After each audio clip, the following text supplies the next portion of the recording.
Hello dear students.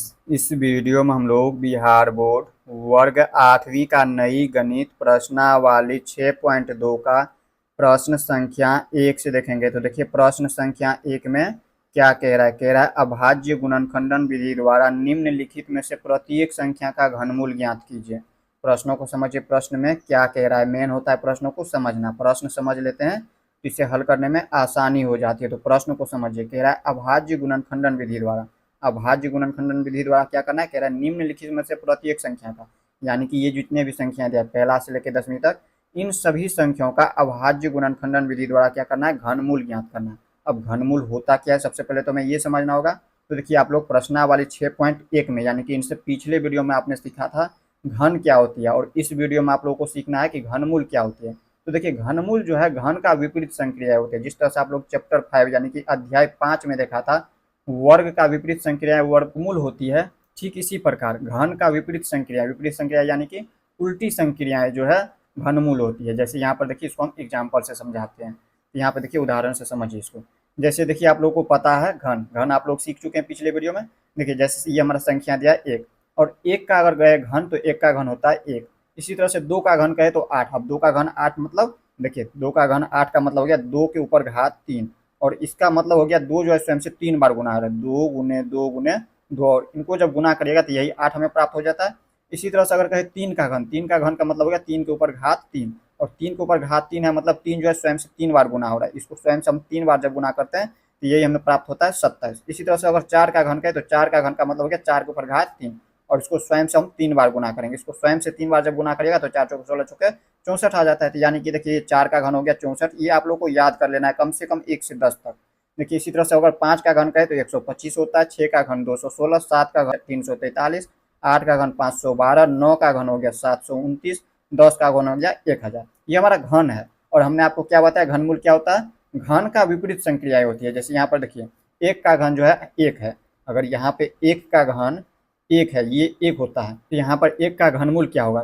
तो देखिए घनमूल का आप लोगों को चिन्ह भी समझना है। देखिए जैसे 1 का घनमूल अगर कहे तो हम क्या करेंगे, इनके आगे इस तरह से आप लोगों को 3 लगाना है। 3 लगा दिए इसका मतलब घनमूल है। और जिस तरह से अगर मान लीजिए सिर्फ ऐसे रख देते हैं, अगर जैसे मान लीजिए यहाँ पर रख दिए थे 27, तो यहाँ पर देखिए ये वर्गमूल हो गया। जब तक यहाँ पे इनके आगे 3 नहीं लगाएंगे संख्या, तब तक हमें यहाँ पर समझ लेना है कि इसका मतलब वो वर्गमूल में दिया हुआ है। यहाँ पर देखिए इनके आगे अगर 3 लग जाए, यहाँ पर इसका चिन्ह है दिया हुआ है। यहाँ पे चिन्ह आप लोगों को समझना है। जब तक यहाँ पे रूट में दिया हो और इनके आगे 3 न दिया हो तब तक वो हमारा घनमूल नहीं होती है। घनमूल का चिन्ह यहाँ पर आप लोगों को याद रखना है। इस तरह से हम लिखते हैं घनमूल को, रूट में लेंगे और इस तरह से इनके आगे हम 3 लगा देंगे। इस तरह से हम 3 लगाते हैं, और इसके बाद जब भी जिन संख्याओं का कहे घनमूल तो उस तरह से हम उन संख्याओं का लिख देंगे। यहाँ पे जैसे 125 का कहे घनमूल निकालने के लिए हम कैसे निकालेंगे, देखिए घन का विपरीत संक्रियाएं होती है। देखिए घन में जो देखे तो यहाँ पे 5 का घन 125, तो इसी का विपरीत संक्रिया घनमूल होती है। तो देखिए 125 का घनमूल यहाँ पर निकालिएगा तो 5 प्राप्त होगा।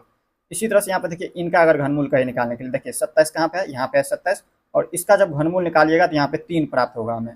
यहाँ पे हमें प्राप्त होगा 3। अगर इसी तरह से यहाँ पे 1 का घनमूल कहे तो हमें यही इसी का विपरीत कर देना, इसी का उल्टा संख्या, जैसे 1 है 1 हो जाएंगे। तो आप लोग समझ रहे होंगे। यहाँ पर देखिए 1 का अगर घन कहे तो 1, 2 का घन कहे तो 8, और इसी का विपरीत संख्या घनमूल होती है। अगर यही संख्या दिया इस तरह से 8 और इसका कहे घनमूल निकालने के लिए तो हमें प्राप्त हो जाएंगे यही 2। अगर इसी तरह से मान लीजिए 216 का घनमूल निकालने के लिए कहेगा तो हम कैसे निकालेंगे, तो हम क्या करेंगे, सबसे पहले यहाँ पे इस तरह से चिन्ह लगाएंगे, रूट में लगा देंगे और इनके आगे 3 लगाएंगे संख्या। जब तक ये 3 नहीं लगाएंगे याद रखिएगा वो गलत हो जाएगा। जब यहाँ पे 3 नहीं लगाएंगे तो उसका मतलब समझ जाइए वो वर्गमूल हो गया, और हमें निकालना है घनमूल। तो घनमूल निकालने के लिए हमें यहाँ पे 3 रखना पड़ता है। तो यहाँ पे हम क्या करेंगे, 3 रख दिए, और यहाँ पे जैसे मान लीजिए 216 का हमें घनमूल ज्ञात करना है। 216 का जब घनमूल ज्ञात करिएगा तो इसी का विपरीत संक्रिया 6 ये हमारा इसका घनमूल हो जाएंगे। तो आप लोग घनमूल सीख गए होंगे कैसे होता है घनमूल और इसका चिन्ह क्या होता है। और अब जो है हम इसका घनमूल अभाज्य गुणनखंड विधि के माध्यम से चलिए निकालना सीखते हैं। तो चलिए इनको हम समझते हैं अपने कॉपी में। तो यहाँ पर देखिए प्रश्नावली 6.2 का प्रश्न संख्या 1 में क्या कह रहा था, अभाज्य गुणनखंड विधि द्वारा निम्नलिखित संख्या में से प्रत्येक संख्या का घनमूल ज्ञात करने के लिए कह रहा था। जैसे ये जितने भी संख्या थे पहला से 10वीं तक, इन सभी का क्या करना है, अभाज्य गुणनखंड विधि से घनमूल ज्ञात करना है। और घनमूल अभी आप लोगों को हम बताए हैं। तो देखिए सबसे पहले क्या करना है, ये जितने भी संख्या दिया इन सभी का अभाज्य गुणनखंड करिए। तो जैसे हम पहला नंबर का हल करें तो पहला नंबर में दिया हुआ है 64, पहला हमें कितना दिया हुआ है 64, तो इसका हमें अभाज्य गुणनखंड कर लेना है। इनका अभाज्य गुणनखंड करिए।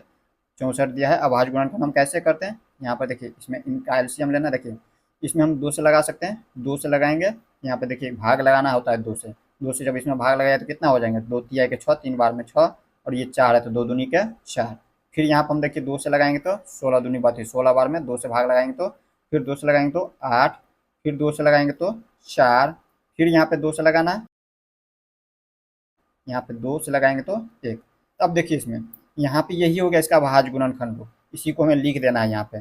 64 को जब हम अभाज्य गुणनखंड के रूप में लिखेंगे तो कैसे लिखेंगे, 2 कितनी बार, 1 2 3 4 5 6 बार, तो इसको हम 6 बार लिख देंगे, 2 गुने 2 गुने 2 गुने 2 गुने 2 गुने 2, 6 बार हो चुका है, 1 2 3 4 5 6। अब देखिए इसका हमें क्या करना है, घनमूल ज्ञात करना है। तो घनमूल का चिन्ह आप लोगों को पता है कैसे लगाते हैं, जैसे 64 है, इसका घनमूल ज्ञात करना है तो रूट में इस तरह से लगा देंगे और इनके आगे इस तरह से 3 लगाना है। जब यहाँ पे 3 लगाना छोड़ देते हैं तो इसका मतलब वो गलती हो गया। तो देखिए यहाँ पे आप लोगों को 3 लगाना भूलना नहीं है। यहाँ पे अगर 3 लगाना भूल जाते इसका मतलब समझिए वर्गमूल निकाल रहे हैं आप लोग। वर्गमूल में सिर्फ रूट लगाया जाता है और घनमूल में रूट के आगे 3 भी लगाया जाता है। इस तरह से 3 लगा देना है और बराबर में। अब देखिए जिस तरह से हमने वर्गमूल में क्या किया था, 2 संख्याओं का ग्रुप बनाता था और उसमें से हम एक बार लिखते थे, लेकिन घनमूल में क्या होता है, 3 संख्याओं का समूह बनाया जाता है। तो यहाँ पर हम 3 संख्याओं को इस तरह से समूह यानी कि ग्रुप बनाएंगे। इसी तरह से यहाँ पे ये देखिए 3 संख्याओं के समान संख्याओं के साथ, इसमें भी ध्यान रखना आप लोग। मान लीजिए यहाँ पे रहता 2, यहाँ पे 3, यहाँ पे 5, तो उनके साथ हम इस तरह से समूह नहीं बना सकते थे। समान संख्याएं 2 है तो 2 का हम समूह बनाएंगे, 3 संख्या लेंगे 2 बार। इसी तरह से यहाँ पे देखिए ये दोनों समूह में है, यहाँ पे देखिए 2 है तो 2 को हम 3 बार इस तरह से समूह में दिया हुआ है तो समूह में इस तरह से बना लेंगे। और इसमें से हम क्या करेंगे, एक बार लिख देंगे 2 को और गुना इस समूह में से एक बार 2 को लिख देंगे। तो यहाँ पे देखिए कितना प्राप्त होता है, 2 दूनी के 4 प्राप्त होता है। तो देखिए यहाँ पे 64 का जब घनमूल निकाले हैं तो 4 प्राप्त हुआ है। यहाँ पर देखिए अगर आप लोगों को याद रहता तो डायरेक्ट भी आप लोग बता सकते थे 64 का घनमूल क्या होता है, 4। यहाँ पे देखिए दिया हुआ है। अब इसी तरह से यहाँ पे देखिए इसमें थोड़ा सा बेसिक से आप लोगों को और समझा दे रहे हैं। देखिए जैसे हमने यहाँ पे तो डायरेक्ट बता दिया है और इसमें थोड़ा सा और समझ लीजिए। जैसे यहाँ पर देखिए इनको यहाँ पे देखिए 2 की घात 3 लिख सकते हैं। इन संख्याओं को देखिए 2 के ऊपर घात हम इनको 3 लिख सकते हैं। क्यों लिख सकते हैं 3, देखिए 2 कितनी बार है, 3 बार है तो हम 2 की घात 3 लिख सकते हैं। और गुना में, ये गुना में इसको भी हम 2 की घात 3 लगा सकते हैं क्योंकि 2 जो है 3 बार है, 3 का समूह बना रहे हैं, 2 की घात 3 लगा सकते हैं। और इसी को हम क्या लिख सकते हैं, इन्हीं को हम इस तरह से कोष्ट में लिख सकते हैं 2 गुने 2। ये जो 2 गुने 2 है इनको लिख दिए और इसके घात को हम ऊपर में लगा देंगे। अब इनके ऊपर घात जब लगाए हैं इसका मतलब इन दोनों 2 के लिए घात 3 है। और हम क्या करते हैं, इसका जब घनमूल ज्ञात करते हैं, जिस तरह से हमने वर्गमूल ज्ञात किया था, वर्गमूल में क्या होता था, इनके ऊपर घात 2 रहता था तो हम 2 हटा देते थे। ठीक इसी प्रकार घनमूल में भी क्या करना है, ये जो घात दिया है 3, 3 को हटा देना तो यही 2 गुने 2 प्राप्त होगा और 2 गुने 2 करेंगे तो यहाँ पे 4 प्राप्त हो जाता है। तो इस तरह से आप लोग को घनमूल निकालना होता है। अब इसी तरह से दूसरा संख्या का घनमूल निकालिए। यहाँ पे दिया है 512, इसका घनमूल निकालेंगे अभाज्य गुणनखंड विधि से। इसको थोड़ा सा ऊपर कर लेते हैं। इसका देखिए अभाज्य गुणनखंड विधि द्वारा घनमूल ज्ञात करना 512 का। 512 का सबसे पहले हम एलसीएम लेते हैं। यहाँ पर दूसरा नंबर को हल कर रहे हैं, 512 दिया है दूसरा नंबर में। इसका देखिए 2 से हम लगाएंगे इसमें, तो 2 से लगाएंगे तो देखिए 2 दूनी के 4, 2 बार में 4, तो 5 में से 4 को घटाएंगे तो 1 और 1 पर 1, ये वाली 1 11, तो 1 पर 1 11, तो 2 पंचे के 10, 11 में जब भाग देंगे तो 2 पंचे के 10, इसमें 1 बच जाता है और ये 2, 1 पर 2 12, तो 2 छक्के 12। इस तरह से आप लोगों को क्या करना है, भाग लेते चले जाना है। देखिए 2 से लाएंगे, 2 1 2, 2 दूनी के 4, इसमें 1 6, 2 अट्ठे के 16। अब कहिएगा इसमें आप लोगों को भाग देना कैसे आता है, आप लोग तो समझ नहीं रहे होंगे अभी, तो यहाँ पर आप लोगों को समझा देना, समझिए। जैसे हम यहाँ पर देखिए 2 से भाग दिए 256 में, तो हमें 128 कैसे प्राप्त हुआ, 256 में। इस तरह से आप लोग भाग देना सीख सकते हैं। देखिए 2 से हम 2 में भाग देंगे तो एक बार में 2 कट जाएंगे। यहाँ पर इसी तरह से हमने यहाँ पर 1 लिख दिया, ये जो 1 लिखे हैं यही 1 को यहाँ पे लिखा जाता है। अब इसके बाद देखिए 2 से 2 काट देंगे, ये 5 उतर गया, तो यहाँ पर हम 5 को उतारेंगे। अब देखिए इसमें हम 2 से हम 5 में भाग देंगे तो 2 दूनी के 4, 2 बार में 4, तो यही 2 को जो है यहाँ पर लिख दिए हैं। और देखिए 2 दूनी के 4 हुआ है तो हमें इसमें 4 लिखना है यहाँ पे। अब 5 में से 4 को हटाते तो 1, ये 1 प्राप्त हुआ है। यही हम बोलते थे आप लोगों को, 5 में से 4 को घटाए तो 1, और 1 पर 6 16, तो यहाँ 1 और ये जो 6 है तो 6 उतार देंगे तो 2 अट्ठे के 16, 8 बार में 16, तो यही 8 हम यहाँ पर लिख दें, 2 अट्ठे के 16। इस तरह से हम यहाँ पर लिख दिए 128, 2 से हम 256 में भाग देते 128, तो यही 128 लिखे इस तरह से। अब इसी तरह से हम देखिए 2 से भाग देंगे तो 2 छक्के 12, 6 बार में 12 कट गया और 2 चौके 8। फिर यहाँ पर 2 से लगाइए 2, 2 तिया 6, 2 दूनी के 4, 2 से लगाइए 16 दूनी 32, फिर 2 से लगाना है तो 8, फिर यहाँ पे 2 से लगाना है भाग तो 4, फिर 2 से लगाए तो 2 और 2 से लगाए तो 1। तो इसका अभाज्य गुणनखंड रूप क्या हो गया, 512 का। यहाँ पर 512 का अभाज्य गुणनखंड रूप देखिए 2 कितनी बार है, 1 2 3 4 5 6 7 8 9 बार। ये इसका अभाज्य गुणनखंड रूप हो गया, ये जो अभी लिख रहे हैं 2 गुने 2 गुने 2 कितनी बार हो गया, 3 बार। कितना टोटल 9 बार है, तो 9 बार लिख देंगे। गुने दो गुने दो गुने दो, 6 बार हो गया, 7 8 9, 9 बार लिख दिया। अब इसके बाद हम क्या करते हैं, जैसे हमें 512 का घनमूल ज्ञात करना है तो 512 का घनमूल ज्ञात करना है तो इस तरह से रूट लगाएंगे और इनके आगे हम यहाँ पर हमेशा क्या करेंगे, 3 लगाएंगे संख्या। 3 लगाना कभी भी भूलना नहीं है, यहाँ भूल जाते इसका मतलब हम रूट में लगाए सिर्फ तो वो वर्गमूल हो गया, और यहाँ पे 3 लगाते हैं तो घनमूल हुआ है, तो यहाँ पे 3 लगाएंगे। अब देखिए इसमें से 3 के समूह में से हम क्या करते हैं, एक बार लिख देते हैं, इसमें से एक बार लिख देंगे। इसी तरह से इसमें 3 का समूह बनाएंगे और इसमें से गुना में 2 लिख देंगे। फिर यहाँ पे देखिए 3 का समूह बनाना है, इसमें से हम एक बार 2 को लिख देंगे और इसको जब गुना करेंगे तो कितना होगा, 2 दूनी 4 दूनी के 8 प्राप्त हुआ है। तो यहाँ पे देखिए 512 का जो है घनमूल निकालेगा तो 8 प्राप्त होगा। यहाँ पर आप लोग सीख सकते हैं, यहाँ पे आप लोगों को हमने बताया हुआ था, याद कर लेना आप लोगों को, जैसे याद रहता तो आप डायरेक्ट भी बता सकते थे, लेकिन इसमें अभाज्य गुणनखंड से करना है, ये नहीं कि ये डायरेक्ट हम लिख देंगे। यहाँ पे देखिए अभाज्य गुणनखंड से करिएगा तो यही आंसर मिल जाएंगे। यहाँ पे 512 देखिए इसमें कहीं पे दिया हुआ है, यहाँ पे 512 है और इसका जब घनमूल निकालिएगा तो यही 8 में प्राप्त हो जाएगा, 8 लिख दिया है। अब इसी तरह से यहाँ पे हम तीसरा को हल करेंगे। देखिए तीसरा नंबर में क्या दिया हुआ है, यहाँ पर देखिए तीसरा में क्या है, 10,648, तो 10,648 का घनमूल निकालिए। यहाँ पर हम इनको ऊपर कर लिए हैं और यहाँ पर देखिए इसका घनमूल निकालना है। तीसरा नंबर में क्या दिया हुआ है, 10,648, इसका घनमूल यहाँ पर हम निकाल लेते हैं, 10,648। देखिए घनमूल हम निकालेंगे अभाज्य गुणनखंड विधि से, तो इस तरह से हमें 2 से भाग देना है इसमें, 2 पंचे के 10, 2 तिहाई के 6, 2 दूनी के 4, 2 चौके 8। फिर यहाँ पे 2 से लग जाएंगे। यहाँ पे देखिए 2 से हम कब लगाते हैं, जब यहाँ पे इकाई अंक के स्थान पर अगर सम में रहे, सम का मतलब होता है जिसमें 2 से पूरा पूरा भाग लग जाए, तो हमें 2 से लगाना है। बाकी अगर यहाँ पे विषम संख्या इकाई का स्थान पर आ जाए तो 2 से कभी भी नहीं लगाना है, क्योंकि 2 से नहीं लगेगा। यहाँ पे देखिए 2 से लगाए तो 2 दूनी के 4, इसमें बच जाता है 1 और ये 3, तो 2 छक्के 12, इसमें बच जाता है 1 और 2, तो 2 छक्के 12, 2 दूनी के 4। यहाँ पर हम भाग लगाते चले जाएंगे। यहाँ पे देखिए 2 एका 2, 2 तिहाई के 6, 2 तिहाई के 6 और 2 एका 2। अब देखिए यहाँ पे इकाई के स्थान पे देखें तो एक आ गया है जो कि विषम में है, तो हम विषम संख्या से लगाएंगे। अब देखिए विषम में हम अभाज्य संख्या से लगाएंगे। अभाज्य संख्या जैसे यहाँ पे देखिए 2 के बाद 3 से ट्राई करेंगे, 3 से न लगे तो हमें 5 से लगाना, 5 से न लगे तो 7 से, 7 से न लगे तो 11 से, ऐसे करके लगाना होता है। तो देखिए 3 से इसमें देखिए लगा करके 3 से लगेगा कि नहीं, देखिए इसको 3 से लगाइएगा तो 3 चौके 12, 1 3 13, 3 चौके 12, 1 1 11, यानी कि ये डायरेक्ट 11 से लगेगा, 3 से नहीं लगेगा। तो यहाँ पर हम 11 से लगाएंगे, इसको 11 से लगाएंगे तो 11 एका 11, 13 में से 11 घट गया तो 2 और 3, 2 3 23 होता है, 11 दूनी के 22, 2 बार में 22 हो गया और इसमें बच गया 1 और 1, 1 पर 1 11, तो 11 एका 11। फिर से यहाँ पर हम लगाएंगे 11 से लगाएंगे तो 11 एका 11, 12 में से 11 को घटाएंगे तो 1 और 1, 1 1 11, 11 एका 11। फिर यहाँ पे 11 से भाग लगाएंगे 11 में तो 1 आ गया। अब इसके बाद यहाँ पर क्या करना है, इसको गुणनखंड के रूप में लिख देना है, 10,648। इसका जब गुणनखंड के रूप में लिखेगा तो क्या होगा, 2 गुने 2 गुने 2, 11 गुने 11 गुने 11, 2 गुने 2 गुने 2 गुने 11 गुने 11 गुने 11। अब इसका हमें घनमूल ज्ञात करना है, तो क्या करेंगे, हम लिख देंगे 10,648 को इस तरह से रूट में लगाएंगे और इनके आगे 3 लगाएंगे। अब देखिए यहाँ पे 3 के समूह में इसको बना देना है, इसको भी 3 के ग्रुप में यानी समूह में लिख देना है, और इसमें से हम एक बार लिख देते हैं 2 को, और इसमें से हम क्या करेंगे, एक बार 11 को लिखेंगे, तो 11 दूनी के 22, यानी कि यहाँ पर देखिए इसका जब घनमूल ज्ञात करिएगा 10,648 का, तो हमें 22 प्राप्त होगा। इसी तरह से हम देखेंगे 4 नंबर में निकालिए। इसी तरह से 4 में देखेंगे तो 4 में देखिए यहाँ पे दिया है 27,000, यहाँ पर देखिए 4 में दिया है 27,000, इसका हमें घनमूल ज्ञात करना है। यहाँ पर हम इसका घनमूल ज्ञात कर लेते हैं, यहाँ पे लिखेंगे 27,000। अब इसके बाद हम सबसे पहले क्या करेंगे, इसमें अभाज्य गुणनखंड करेंगे। 27,000 का अभाज्य गुणनखंड निकालिए। देखिए यहाँ पे इसमें लगेगा 2 से लगाएंगे तो 2 एका 2 और 35 दूनी के 70, 35 बार में 2 शून्य डाल देंगे, भाग लगा कर आप लोग देख सकते हैं। 2 से लगाएंगे 2 छक्के 12, 1 5 2 7 के 14, 1 00, यानी कि 50 बार में आ जाएंगे। यहाँ पे 6750। फिर 2 से लगाएंगे तो 2 तिहाई के 6, 2 तिहाई के 6, 1 5 2 7 के 14, 1 0 5 के 10। फिर यहाँ पर लगाते हैं, अब देखिए 2 से अब नहीं लगेगा, इकाई का स्थान पे देखें तो 5 आ गया, हम लगाएंगे इसमें 3 से लगाएंगे तो लग जाएगा 3 एका 3, 3 एका 3 और 25 तिहाई के 75, 3 से भाग लगाएंगे 75 में तो 25 बार में। फिर यहाँ पे 3 से लगाएंगे तो 3 तिहाई के 9, इसमें 2 और 2 तो 22, 3 7 के 21, 1 5 3 5 के 15। फिर यहाँ पर लगा देंगे आप 3 से लगाएंगे तो 3 एका 3, 25 तिहाई के 75।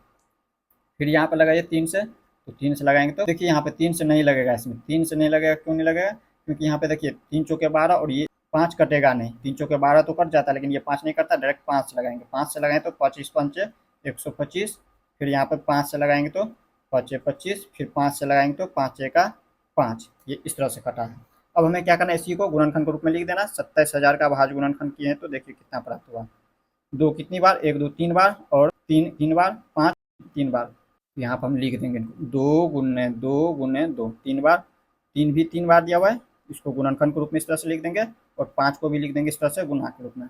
अब देखिए इसको जब गुणा करिएगा तो यही संख्या में प्राप्त हो जाएगा, ध्यान रखना है, इसका ये गुणनखंड रूप हो गया। तो देखिए इसका भाज्य गुणनखंड में देखिए हम क्या करना है, इन संख्याओं का हमें घनमूल ज्ञात करना है, तो लिख देंगे 27,000 का इस तरह से रूट लगा देंगे, और इसमें हम यहाँ पे इनके आगे 3 लगा देना है। अब देखिए इसमें से यहाँ पर हम क्या करते हैं, 3 3 के साथ समूह बनाते हैं इस तरह से संख्याओं का, 3 3 के साथ समूह बना दिए, इस तरह से समूह बनाए हैं, और इसमें से हमें एक बार 2 को लिख देना है, इसमें से इन समूह में से एक बार 3 को लिख देना, और इसमें ये 5 दिया है तो 5 का समूह में से एक बार 5 को लिख देना, और इनको गुना कर लेना है। 3 दूनी 6 पंचे 30, यहाँ पे 30 हो गया। तो यानी कि यहाँ पर देखिए जो 27,000 दिया हुआ है इसका घनमूल ज्ञात करिएगा तो हमें 30 प्राप्त होगा। इसी तरह से हम देखेंगे 5 नंबर। देखिए अगर हम ऐसे बताते तो वीडियो बहुत लंबा हो जाएगा, हम क्या करते हैं पहले सभी को बना लेते हैं, इसके बाद आगे आप लोग को हम समझा दे रहे हैं। तो चलिए वीडियो को स्किप करके पहले इनको हम बना लेते हैं। तो यहाँ पर देखिए हमने इसे वीडियो को स्किप करके बना लिया है, यानी वीडियो को रोक करके इसे बना लिया है, आगे आप लोग को हम समझा दे रहे हैं। समझिए अब सबसे पहले इसका अभाज्य गुणनखंड करना होता है, तो अभाज्य गुणनखंड करिएगा तो देखिए यही लिख देंगे इसको। यहाँ पे देखिए 15,625 का इस तरह से हमने एलसीएम लिया है, तो हमें प्राप्त हुआ देखिए 5 × 5 × 5 3 बार, और यहाँ पे 3 बार 6 बार होता है। तो देखिए इसका अभाज्य गुणनखंड करिएगा तो इस रूप में आ जाएंगे। तो देखिए इसमें हम क्या करते हैं, सबसे पहले 3 का समूह बनाते हैं, तो इस तरह से 3 का समूह बनाइएगा, और उसका क्या करना है, कह रहा है अभाज्य गुणनखंड विधि से घनमूल ज्ञात करने के लिए, तो 15,625 को इस तरह से घनमूल के रूप में लिख देंगे, और इसका जब घनमूल ज्ञात करिएगा तो इसके समूह में से एक बार 5 को लिख देना, इसके बाद इसके समूह में से एक बार 5 को लिख देना, और इसके बाद इन संख्याओं को गुना करिएगा तो प्राप्त होगा हमें 25। यही 25 हो गया इनका घनमूल। 15,625 का जब घनमूल ज्ञात करिएगा तो हमें प्राप्त होगा 25। अब इसी तरह से देख लेते हैं हम 6 नंबर को। अब देखिए इसी तरह से प्रश्न संख्या 1 का 6 नंबर। सबसे पहले क्या करना है, इसका अभाज्य गुणनखंड करना है। अभाज्य गुणनखंड इस तरह से करिएगा तो देखिए इसमें ये रूप हो गया, ये इसका अभाज्य गुणनखंड रूप हो गया। देखिए 2 × 2 × 2 ये कितनी बार है, 9 बार है, तो 9 बार लिख दिए इस तरह से। 3 जो है 3 बार है तो 3 बार लिख दिए, और इसके बाद क्या करना था, यहाँ पे इसका अभाज्य गुणनखंड विधि से कह रहा था घनमूल ज्ञात करने के लिए, तो 13,824 को इस तरह से लिख देंगे। 13,824 इसका घनमूल रूप इस तरह से हो गया, रूट में लगाएंगे और इनके आगे लगा देंगे 3। अब इसके बाद क्या करना होता है, इसमें से 3 का समूह बनाना होता है। तो यहाँ पे देखिए 2 जो है 3 के समूह में आ गया, ये भी 2 3 के समूह में, ये 2 भी 3 के समूह में, और ये 3 जो है दिया है 3 के समूह में। तो इसमें से एक बार 2 को लिख देंगे, इस समूह में से हम एक बार 2 को लिख देंगे, इसके समूह में से हम एक बार 2 को लिख देंगे, और इसके समूह में से एक बार हम 3 को लिख देंगे, और इसको गुना कर देंगे। 2 दूनी 4 दूनी 8 3 24। यहाँ पे इसका जब घनमूल ज्ञात करिएगा तो हमें प्राप्त होता है 24। अब इसी तरह से यहाँ पे देखेंगे 7 नंबर। देखिए यहाँ पे 7 नंबर में क्या दिया हुआ है, 7 में यहाँ पर दिया हुआ है देखिए इकाई दाएं सैकड़ा हज़ार 10,000 लाख, यानी कि 1,10,592 है। इसका सबसे पहले क्या करना है, अभाज्य गुणनखंड करना होता है। देखिए इस तरह से हम एलसीएम लेंगे, और यही इसका अभाज्य गुणनखंड रूप हो गया। तो देखिए 1,10,592 का अभाज्य गुणनखंड रूप इस तरह से हो गया, और इसके बाद हमें कह रहा था इसका घनमूल ज्ञात करने के लिए अभाज्य गुणनखंड विधि से, तो इसका हम घनमूल रूप इस तरह से लिख देंगे। और इसमें हम क्या करते हैं, 3 का समूह सबसे पहले बना लेते हैं, तो 3 का समूह इस तरह से बनाएंगे सभी संख्याओं के साथ। यहाँ पे देखिए समान संख्याओं के साथ इस तरह से 3 का समूह बनाना होता है। यहाँ पर हमने समूह बना लिया। अब इसके समूह में से एक बार 2 को लिख देंगे, यहाँ पे 2 लिख दिए। अब इसके समूह में से एक बार 2 को लिखना है, इस तरह से लिख दिए हम। इसके समूह में से एक बार 2 को लिख दिए, इसके समूह में से हमने इस तरह से एक बार 2 को लिख दिया, और इसके समूह में से हमने 3 को लिख दिया। अब इसको हम गुना करेंगे, 2 दूनी 4 दूनी 8 दूनी 16 3 के 48, ये हो गया 48। तो यहाँ पे इसका घनमूल ज्ञात हो गया 48। अब इसी तरह से यहाँ पे क्या करना है, 46,656 इसका हमें घनमूल ज्ञात करना है अभाज्य गुणनखंड विधि से। तो देखिए यहाँ पर 46,656 का इस तरह से हम एलसीएम ले लेंगे। इसको थोड़ा सा ऊपर कर लेते हैं, यहाँ पे इस तरह से आप लोगों को ले लेना है। और इसके बाद कि ये अभाज्य गुणनखंड रूप इसका ये हो गया। यहाँ पे देखिए 46,656, इसमें हम क्या करेंगे, सबसे पहले 3 का समूह बना लेते हैं इस तरह से। 3 का समूह यानी ग्रुप बना लेते हैं। यहाँ पे देखिए ग्रुप बना लिए इस तरह से समान संख्याओं के साथ। अब इसका हमें घनमूल ज्ञात करना है अभाज्य गुणनखंड विधि से, ये अभाज्य गुणनखंड विधि हो गया। तो यहाँ पे देखिए 46,656 का इस तरह से हमने घनमूल के रूप में लिख दिया। और इसमें से हमें क्या करते हैं, एक समूह में से, यहाँ पे इनका समूह में से हम एक बार 2 को लिख देंगे, इनके समूह में से हम एक बार 2 को लिख देंगे, इनके समूह में से एक बार 3 को लिखेंगे, और इनके समूह में से एक बार 3 को लिख देंगे, और इसके बाद इनको हम गुना करेंगे। 2 दूनी 4 3 के 12 3 के 36, तो यही हो गया 36 इसका घनमूल। अब इसी तरह से यहाँ पे देखिए 9 और 10 को समझ लेते हैं। देखिए 9 और 10 नंबर। देखिए 9 नंबर में दिया हुआ है कितना, 17 56 16, 17 56 16। यहाँ पे देखिए इसका अभाज्य गुणनखंड करना है, इस तरह से एलसीएम लिए तो इसका ये अभाज्य गुणनखंड रूप हो गया। यहाँ पे देखिए अभाज्य गुणनखंड के रूप में यहाँ पे है, तो इसको हम क्या करेंगे, 3 का समूह बना लेंगे। सबसे पहले 3 का समूह बना लीजिए इस तरह से, ये सभी संख्याओं समान संख्याओं के साथ 3 का समूह बना लेना है। और इसके बाद हमें इनका घनमूल ज्ञात करना है अभाज्य गुणनखंड विधि से, ये अभाज्य गुणनखंड रूप हो गया। यहाँ पे 17 56 16 का इस तरह से हमें घनमूल ज्ञात करना है। देखिए घनमूल का चिन्ह हमेशा याद रखना होता है, रूट में रहता है, और इनके आगे हमेशा 3 रखना होता है। और इसके बाद देखिए यहाँ पे इनके ग्रुप में से हम एक बार 2 को लिख देंगे, इनके ग्रुप में से हम एक बार 2 को लिख देंगे, इनके ग्रुप में से हम एक बार 2 को लिख देंगे, और इनके ग्रुप में ये 7 का ग्रुप है तो 7 हम लिख देंगे एक बार, और इसके बाद हम क्या करेंगे, इनको गुना करके लिख देंगे। 2 दूनी 4 दूनी का 8 सत्ते का 56, ये हो गया इसका घनमूल। अब इसी तरह से यहाँ पे देखिए 10 नंबर में यहाँ पर दिया हुआ है 91,125। तो देखिए 91,125 का ये अभाज्य गुणनखंड रूप हो गया। यहाँ पर लिए हैं, इसका एलसीएम लिए हैं, तो यहाँ पर देखिए इस तरह से आया इसका अभाज्य गुणनखंड रूप। यहाँ पे देखिए 3 के समूह में ये 3 के समूह में, और ये 5 जो है 3 के समूह में, तो सभी 3 के समूह में है। तो हम क्या करते हैं इसमें से, यहाँ पे इसका हमें घनमूल ज्ञात करना है। घनमूल ज्ञात करने के लिए इस तरह से रूट लगाते हैं उन संख्याओं पे, और यहाँ पे देखिए इनके आगे 3 लगाना कभी भी नहीं भूलना होता है। यहाँ पे 3 लगा दिए हैं, तो अब इसके बाद क्या करना होता है, 3 के समूह में से हम एक बार 3 को लिख दिए। इन संख्याओं के ये जो 3 का ग्रुप है, समूह है, इसमें से हम एक बार 3 को लिखेंगे, और इसके यहाँ पे देखिए ये जो है 3 के समूह में 5, तो इसके समूह में से एक बार 5 को लिखेंगे, और इसको हम गुना करेंगे। 3 तिया 9 पंचे का 45, तो ये हो गया 45 आंसर। तो इस तरह से आप लोग प्रश्न संख्या 1 को समझ गए होंगे। अब हम देख लेते हैं इसी तरह से प्रश्न संख्या 2 को।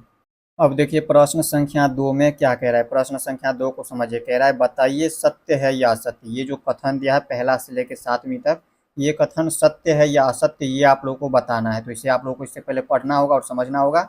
देखिए प्रश्न 2 का पहला नंबर में क्या कह रहा है, कह रहा है किसी भी विषम संख्या का घन सम होता है। अब ये विषम संख्या और सम संख्या होती क्या है, सबसे पहले तो हमें ये समझना होगा।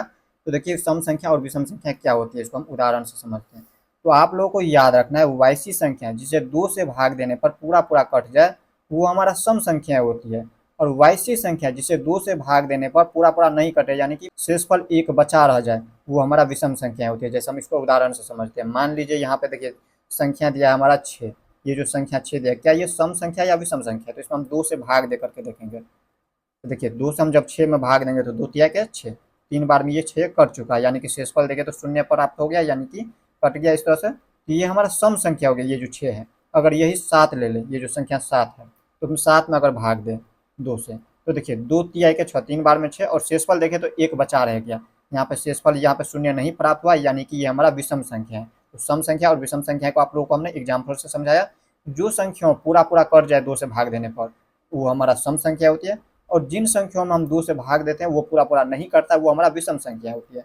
तो देखिए कथन को समझिए क्या कह रहा है, कह रहा है किसी भी विषम संख्या का घन जो है सम होता है। कोई भी विषम संख्या ले लीजिए और उसका जब हम घन करते हैं तो हमेशा क्या होता है, सम में प्राप्त होता है। देखिए कोई भी विषम संख्या, जैसे यहाँ पर देखिए 1 का घन किए हैं, तो यहाँ पर देखिए 1 क्या है, विषम संख्या है, क्योंकि 2 से हम 1 में भाग देंगे तो ये पूरा पूरा नहीं कटेगा, और यहाँ पर देखिए इसका घन प्राप्त हुआ 1। इसी तरह से यहाँ पर देखिए ये जो 3 संख्या है, 3 क्या है, विषम संख्या है। कह रहा है किसी भी विषम संख्या का विषम संख्या लेना है।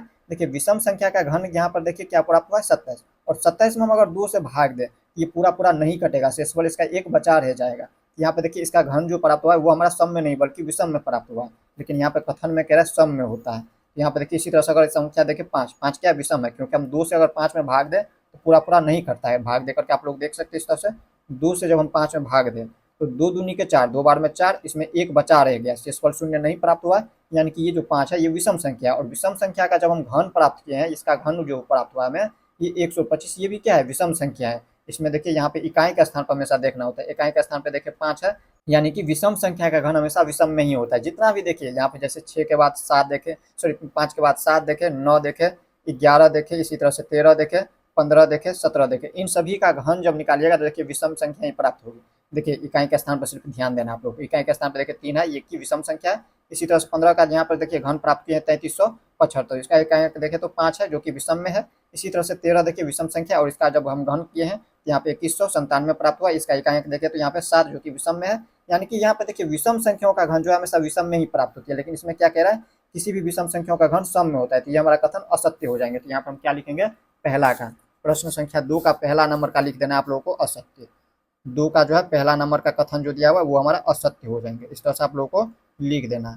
अब इसी तरह से यहाँ पर दूसरा नंबर समझना है। दूसरा प्रश्न को समझिए, कह रहा है एक पूर्ण घन 2 शून्य पर समाप्त नहीं होती है।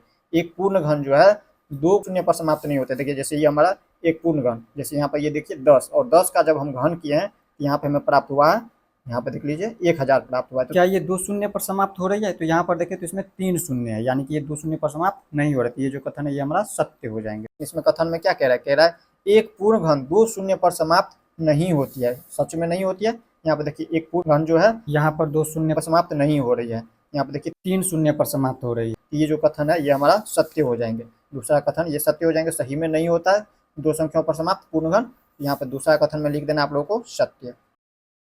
ये हो जाएंगे सत्य। कोई भी संख्या ले लीजिए, जैसे हम शून्य वाली संख्या ही लेना है, 10 का घन करें तो यहाँ पर हमें प्राप्त होता है 1000। इसी तरह से यहाँ पर देखिए 10 की जगह पर अगर हम 20 ले लें और 20 का घन करें, 20 को हम 3 बार गुना करेंगे, 2 दूनी 4 दूनी के 8, यानी कि 8000 हो जाता है।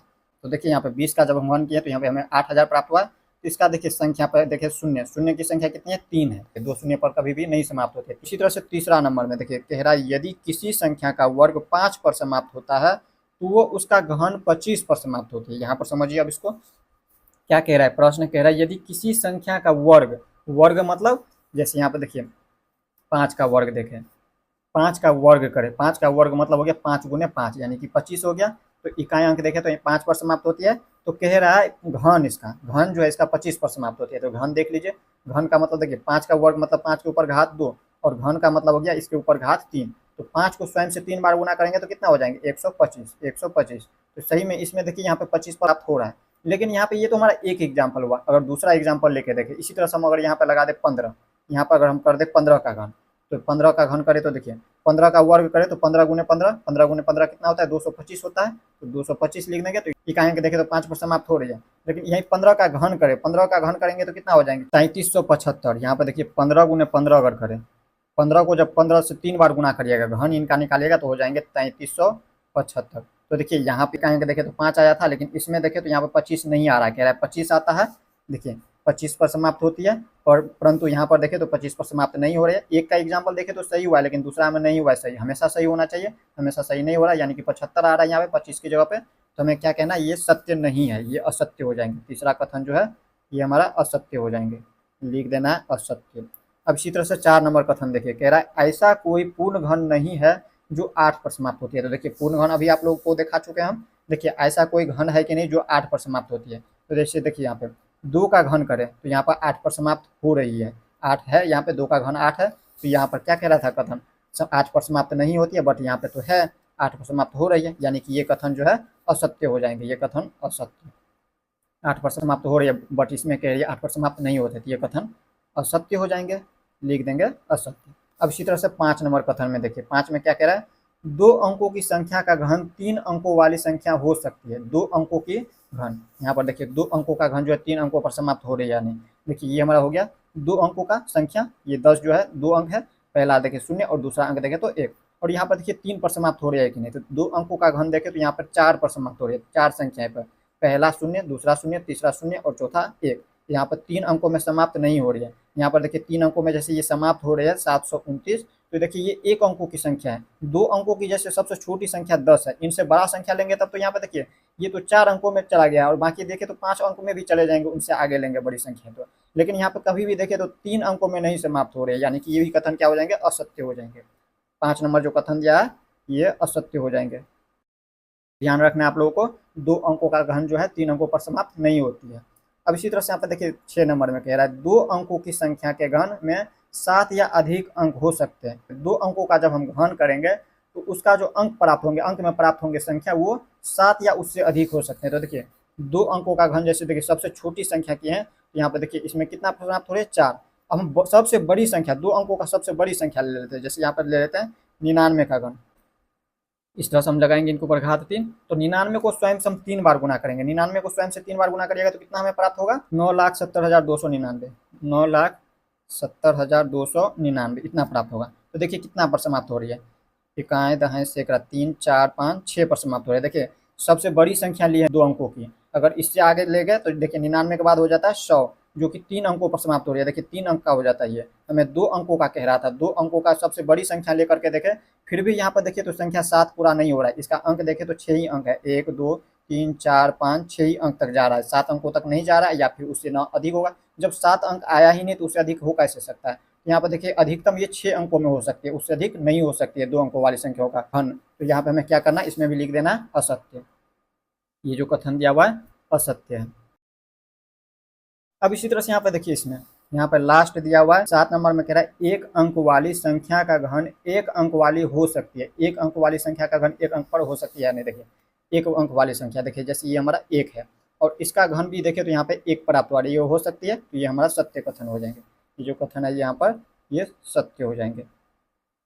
यहाँ पर क्या लिख देंगे, सत्य। यहाँ पर जो है प्रश्न संख्या 2 का जो है 7 नंबर कथन तक देख लिया है। 7 नंबर कथन तक इस तरह से हमने आपको एग्जाम्पल के माध्यम से समझा दिया है। वीडियो अगर अच्छा लगा हो तो वीडियो को लाइक करना नहीं भूलिएगा, क्योंकि आप लोग जो है लाइक नहीं करते हैं वीडियो को। बस उससे आगे आप लोगों को कुछ भी नहीं करना है, बस लाइक कर देना आप लोगों को। चलिए मिलते हैं नेक्स्ट वीडियो में। जय हिंद।